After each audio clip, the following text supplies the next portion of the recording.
How to add or edit keyboard shortcuts. To begin, I added some videos to my timeline.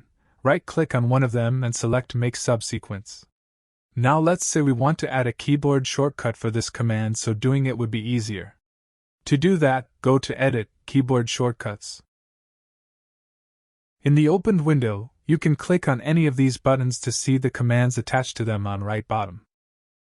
Use this search box and search for the command you want to add a shortcut for it. I searched for Make Subsequence.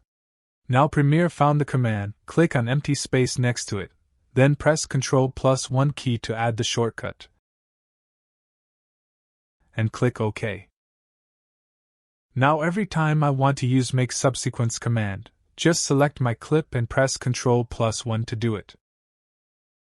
Once again go to Edit, Keyboard Shortcuts.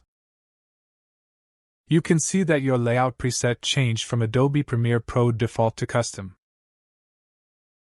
Click on Save As button, then type a name for your preset and click OK.